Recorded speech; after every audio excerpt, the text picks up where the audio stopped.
Welcome to பென்ட்ரெஸ்ட் study. நான் கார்த்திக் ராமச்சந்திரன் பேசுகிறேங்க. இன்றைக்கி நம்ம வரப்போகிற டிஎன்யூஎஸ்ஆர்பி எஸ்ஐ சப் இன்ஸ்பெக்டர் உதவி ஆய்வாளருக்கான இம்பார்ட்டன்ட் பிடிஎஃப் கம்பெரிஷன்ஸ் தான் பார்க்க போகிறோம். நீங்கள் பார்த்தீங்கன்னாங்க குரூப் 4 முடிஞ்சிருச்சு. அடுத்து குரூப் 1, குரூப் 2, 2A டிஎன்பிஎஸ்சி சைடில் வரப்போகுது. அதே மாதிரி நம்ம தமிழ்நாட்டில் நடத்தப்படக்கூடிய இம்பார்ட்டன்ட் எக்ஸாம்ஸில் இந்த டிஎன்யூஎஸ்ஆர்பி போர்டும் ஒன்று உங்களுக்கு தெரியும். TNUSRB sub inspector, constable, sub inspector technical, அது மாதிரி எக்ஸாம்ஸ்லாம் கண்டக்ட் பண்ணுறாங்க. அதே மாதிரி வரப்போகிற சப் இன்ஸ்பெக்டர் எக்ஸாமில் முன்னாடி டிஎன்பிஎஸ்சியில் ஜெயிலர், அசிஸ்டன்ட் ஜெயிலர் அப்படின்ற எக்ஸாம்லாம் கண்டக்ட் பண்ணிட்டு இருந்தாங்க, சரிங்களா?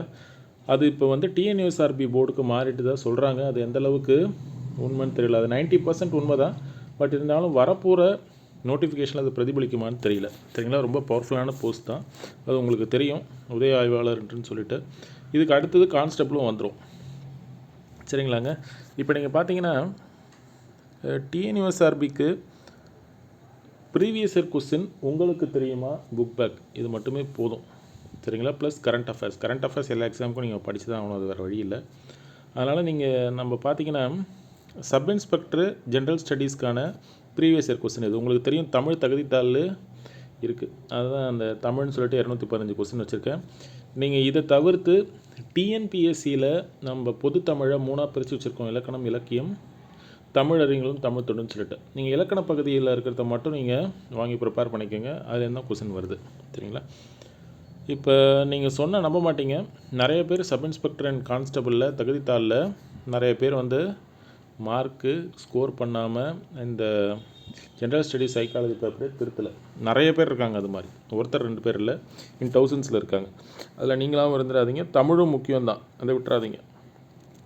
அது எனிவே உங்களுக்கு ஸ்கோரிங்கில் வராது, பட் இருந்தாலும் அது கிளியர் பண்ணால் தான் இங்கே உள்ளே போவாங்க, சரிங்களா? இப்போ பார்த்தீங்கன்னா 810 கொஸ்டின் இருக்குது அந்த ஜென்ரல் ஸ்டடீஸை பொறுத்த வரைக்கும். 2010 2023 கடைசியாக நடத்தப்பட்ட டிஎன்யூஎஸ்ஆர்பி போர்டில் இருக்கக்கூடிய எல்லா கொஸ்டின்ஸையும் நம்ம கவர் பண்ணிட்டோம். அடுத்தது வரப்போகிற சப் இன்ஸ்பெக்டர் எக்ஸாம் தான். இதை நம்ம வந்து எப்படி பிரிச்சிருக்கோன்னா சப்ஜெக்ட் வைஸ் பிரிச்சிருக்கோம்.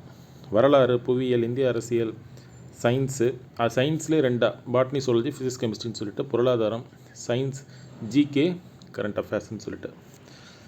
இது அடுத்தது சைக்காலஜி ரொம்ப முக்கியம். இதுவும் 2010 2023. இதையும் நம்ம வந்து சால்வ் பண்ணி வச்சுருக்கோம். ஜஸ்ட்டு கொஸ்டின் மட்டும் இல்லை, வி ஹவ் சால்வ்டு, சரிங்களா? இது மட்டும் போதுமா? ப்ரீவியஸ் இயர் கொஸ்டின் எல்லாம் நம்ம வந்து ஒரு போர்டு இருக்காங்கன்னா அந்த போர்டு நடத்தப்படக்கூடிய கொஸ்டின்ஸ் எல்லாத்தையும் பார்க்கணும். அட்லீஸ்ட் சில பேர் டிஎன்பிஎஸ்சி கொஸ்டின்ஸை பார்த்தாலும் நல்லதுங்கிறாங்க, அது வேணாம். டிஎன்யூஎஸ்ஆர்பி போர்டில் இப்போ என்னென்ன எக்ஸாம்லாம் நடக்குது? Constable, sub inspector, technical sub inspector ரொம்ப ரேராக தான் நடத்துகிறாங்க.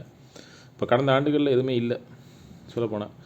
பட் கான்ஸ்டபிள் கொஸ்டினையும் நம்ம இங்கே பார்த்து தான் ஆகணும். ஏன்னா சேம் சிலபஸ், ஒரே இது தான், சரியா? ஒரே எல்லாமே ஸ்கூல் புக்கிலேருந்து தான் வரப்போது. சைக்காலஜி அது உங்களுக்கு தெரியும். இப்போ இங்கே பார்த்தீங்கன்னா காவலருக்கான சைக்காலஜி கொஸ்டின்ஸ் இருக்குது, அதையும் நம்ம அப்டேட். இந்த 375 கொஸ்டினும் பாருங்கள்.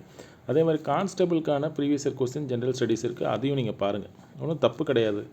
என்ன எக்ஸ்ட்ராவாக ஒரு 2 to 3 days போகும், பட் அது உங்களுக்கு பெனிஃபிட்டாக இருக்கும். ஏன்னா ஒரு போர்டில் ஒரே வரலாறுனா இதுக்கும் அதுக்கும் கண்டிப்பாக லிங்க் இருக்கும். அது நீங்கள் வந்து ப்ரீவியஸ் இயர் கொஸ்டினை பார்க்குறப்ப யூஸ்ஃபுல்லாக இருக்கும். இதை தவிர்த்து வேறு என்ன பண்ணலான்னா, உங்களோட குறி வந்து உங்களுக்கு தெரியுமால இருக்கணும். 6வதுலேருந்து 12வது வரைக்கும் நம்ம தமிழ் ஸ்கூல் புக்கில் இருக்கக்கூடிய ஃபிசிக்ஸ், கெமிஸ்ட்ரி, பயாலஜி, அதே மாதிரி ஹிஸ்ட்ரி, ஜியாகிரஃபி, பாலிட்டி, எக்கனாமி, அங்கேருந்து தான் கொஸ்டின் மேக்ஸிமம் வருது, சரிங்களா? அது நீங்கள் ப்ரீவியஸ் இயர் கொஸ்டின் பார்க்குறப்ப உங்களுக்கு தெரியும். நீங்கள் டூயினோ படிச்சுட்டு ப்ரீவியஸ் இயர் கொஸ்டின் பார்த்தீங்கன்னா உங்களுக்கு தெரிய வரும் அங்கேருந்து தான் கொஸ்டின் வருதுன்னு சொல்லிட்டு. அது ப்ளஸ் புக் பேக் கொஸ்டின் கூட அவ்வளோக்கு தேவையில்லை. உங்களுக்கு தெரியுமா previous year question plus current affairs நீங்கள் கிளாரிட்டியாக இருந்தீங்கனாலே நீங்கள் ரிட்டனை ஈஸியாக கிளியர் பண்ணிட முடியும், சரிங்களா? யார் இன்ட்ரெஸ்டடோ எனக்கு இந்த நம்பருக்கு வாட்ஸ்அப் பண்ணுங்கள்.